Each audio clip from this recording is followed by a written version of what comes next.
Welcome to the Pocatello Business Podcast, the only Pocatello podcast focused on providing profits for Pocatello people. If you love our town and love small business, you are in the right place. We interview local legends, learn business, and have way too much fun doing it. You're listening to the Pocatello Business Podcast with your friend, host, all-around great guy, and owner of New Clean Commercial Cleaning, Spencer Ward. I'm currently reading a book about Navy SEALs, and I got to a point and they're talking about Hell Week. And they talked about how, 82% or so of the people that start Hell Week don't finish. And they talked about the power of having the humor and being able to laugh during your misery of the physical misery they're going through, and even psychological misery, and how that helps just lighten the mood and just help you get through it, because there is power in laughter. So I like how you mentioned that in those pillars within. So yeah, because it's very easy for you to change your state. And when you're laughing or when you change your physiology, you're immediately changing your focus too. So you're shifting your focus to focus on something that's fun. And then it also changes your language, because all of a sudden you're saying, even if you're saying, oh, this is funny, this is hilarious, oh my goodness, I'm laughing so hard. Even the language that you're using is not a language of somebody that is anxious. Yeah. So that is very simple. That's why sometimes, if there's a tough day, I just grab my Instagram here and I watch some videos of cute corgis just because I just got a corgi, it's funny. And it really lifts me up immediately because it's so cute, right? And it's funny. So I do that a lot because it's definitely the easiest way for you to shift your state. Easiest way is physiology. And you have those videos of corgis, but and then I also do the same thing, because I get home at night and after the kids go to bed, I watch a little bit of TV, and I'm like, it's so hard for me to try to watch something serious after a hard day, So I'm always gearing towards comedies because I want to have that laugh. I want to have that as I finish my day. I do that too. Yeah. I do that too. Yes. At the end of the day, I don't want to watch any drama or anything that's intense. I just want to laugh. I just want to relax. So I do that too. A few episodes of The Office does it pretty quick, or the Parks and Rec. Yes, exactly. Exactly. That's exactly what I do. Perfect. So, what I'm hearing the audience hearing as well is number one is that don't start tomorrow, don't start on Monday, start today, and go through those three pillars of understanding how to change your state, and then just making that decision that it's going to start no matter what, and figuring out a way to make that goals to be accomplished, so. Absolutely. You got it. That's a great summary. Yes. Could be better, but yes. Yeah. Yes, no, that's perfect. Seriously. Imagine if there was no such a thing as New Year's resolutions. What if every day is an opportunity to resolve, right? To make a decision about something that you really want.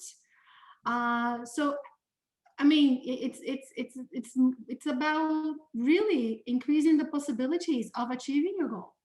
Yeah. And that's it. Because if you're just setting goals once a year and already knowing that the possibility that you're not going to commit to that is very high, it doesn't really allow you to win. So I'm just inviting everyone here, just listening to this, just to go back to your resolutions and say, you know what, this is what I'm going to do now. Mm-hmm. And have compassion too, if it's too much, pick one thing, the one thing that matters the most, and stick to that one thing. It's already going to be incredible. You're already going to be making massive progress, because otherwise it's all repetition. So I think that's a very simple way to allow people to succeed for real, not only in imagination, right? Not only on paper. So yeah, I think that's a great idea. I like that a lot. And I think that will help even those that are dealing with depression and things like that. to help them, Mhm. come out of those areas as well, to by changing their state and understanding that you need to have more compassion on yourself. That's something I've had to learn over the years, is just Yeah, more compassion and not being so hard on yourself. absolutely. So, as we are, well, we're talking about anxiety and depression, right? So we're talking about different polarity. So if an anxious person is more focused on the future, a person that's more in the realm of sadness, right? This is the Yeah. state that's more experienced, is more focused on the past and the things that happened in the past, and the fear that whatever happened in the past is going to happen again. So, like again, change our focus, use our physiology as well, and use powerful language to change the reality. So if you say, so if you declare to yourself that whatever happened in the past is never ever ever going to happen again, because tomorrow is a new day, and you can control that. That changes everything. Hmm. So that's another, like, now that you're talking about anxiety, let's it's important as well to address the other polarity of emotion, Hmm. which is depression and sadness too. That's very good to know. Well, perfect. I love it. I'm sure our audience is going to get a lot out of this episode for sure. Um, what we'll change the table a little bit here on you. What's one of your biggest Mhm. fears, and what's something that's held you back in your life? For me, it was pretty much the fear of not being enough. So, as I was always very exposed to huge opportunities at a very young age. So lots and lots and lots and lots of responsibilities. Being very young, like when I was 20, I was already director. I was 20 something already. I was already managing more than 1,000 people. So there was always something like that, and I built with time, like this sense of confidence that was more like a mask, because of course I'm very strong. Now deep inside there was a deep fear of not doing it right, of making mistakes, of people seeing me as not enough really. When and that was what really hold me back to be very serious at a very young age, to be very uh, uh, like this corporate woman, like being so serious about everything, because I needed that mask, right? So when I realized that I do have skills and I really know who I am, then I let go of that stuff, right? So I just don't care anymore about how I look or what people think. I think that I was too attached to that, because I needed to build that persona in order for people to take me seriously. That's how I felt. I was always like the youngest, the only woman, the only one that I was the only woman in a group of 20 directors, and I was the youngest. So there was this need to build like a persona or a personality that you know wasn't necessarily who I am. So I think that was my biggest fear, not being seen or not being respected, and people thinking that I wasn't enough, which really holds you back, right? It does. At the same time, like changing physiology, focus, and language, when I look back, I give thanks to that, because it really allowed me to build a very successful career and business at a very young age. And that allowed me to be very strong, right? So I, there's always something positive to think about everything. I totally agree, and I like how you said that, because I know most people have that probably persona within that.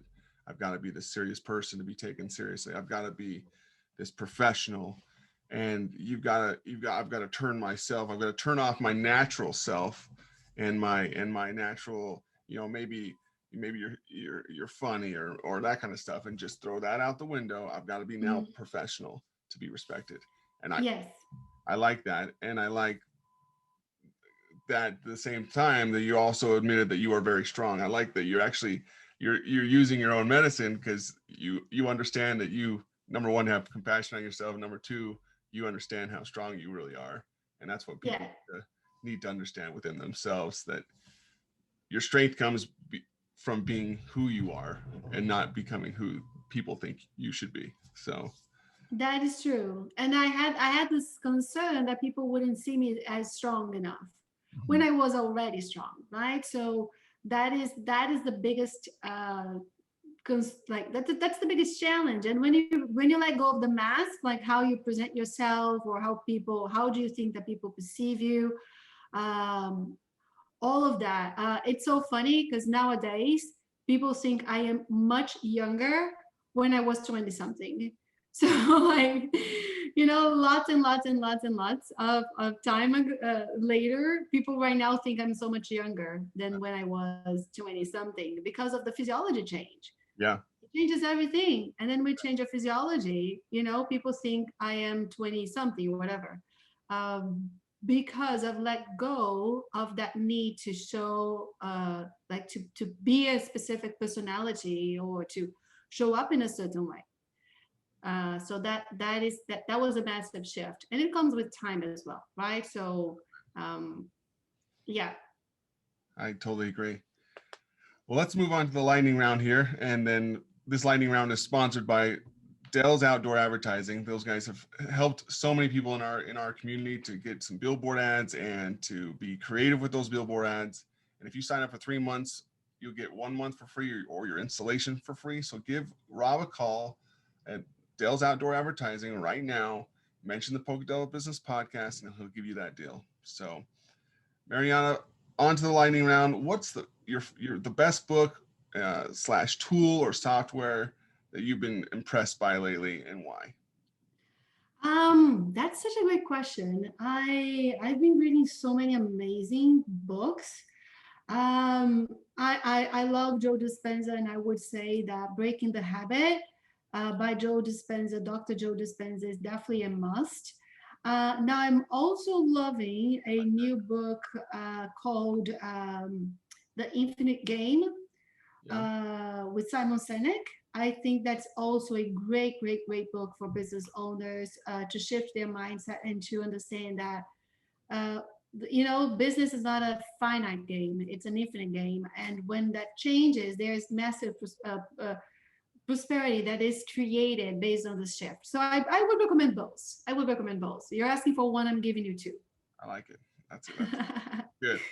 I like to add to my list for sure. So, okay, next question. Biggest myth of being business owners, and what they need to know, the truth.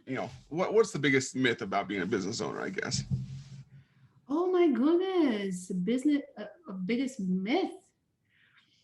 Um, let's see. What's coming up for me right now is that so many business owners, they deal with time as an enemy. They are always rushing and wanting to achieve specific results at a specific time. And when time becomes an enemy, you're done. Game is over. Now time is an ally. That's what I believe. And it, like, even shifting your mindset from a finite game to an infinite game.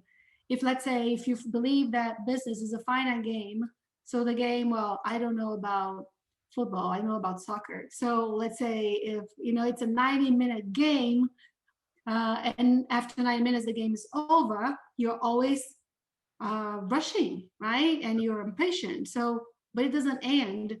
So I think that's it.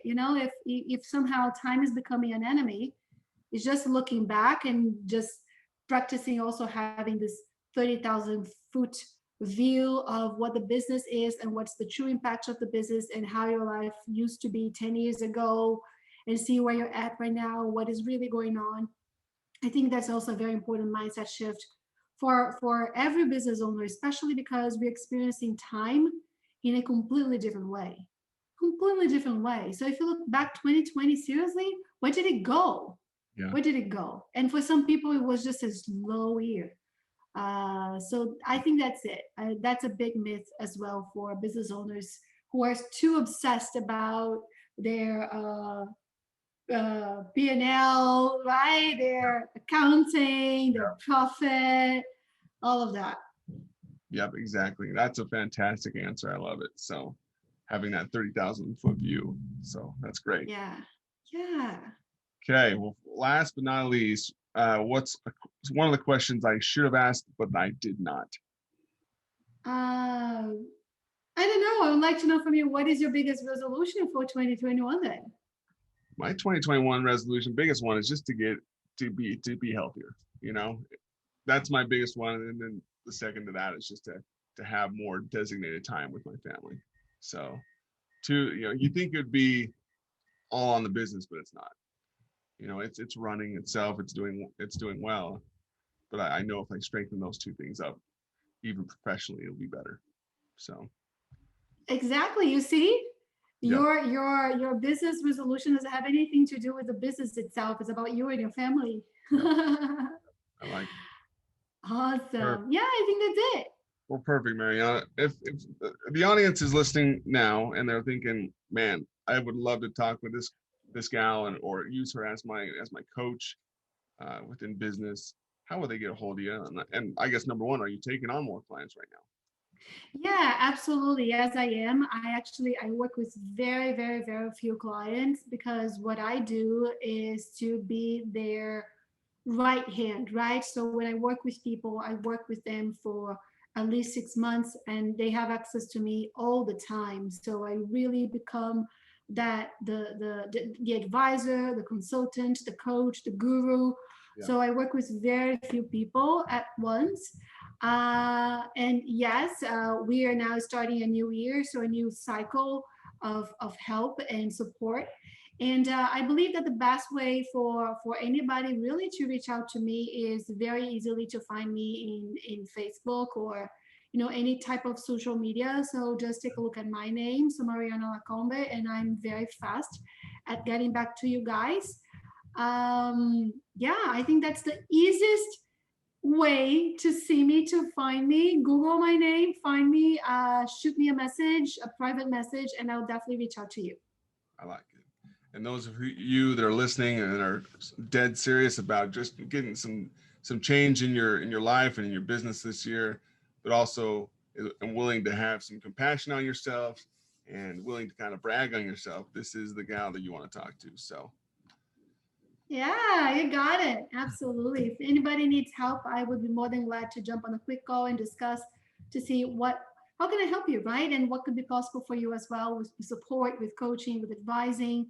Yeah, I think that would be amazing. Thank you so much, Spencer, for letting me speak here and talk with your audience. And I hope this is very helpful for everyone. Yeah, I'm sure it will be. So, well, thank you again. Have a great new year, and hope to talk to you here soon again. But sure, we will chat with you later. Yes, absolutely. Thank you. Yeah. And all those that are listening, thanks again for tuning in for the Pocatello Business Podcast.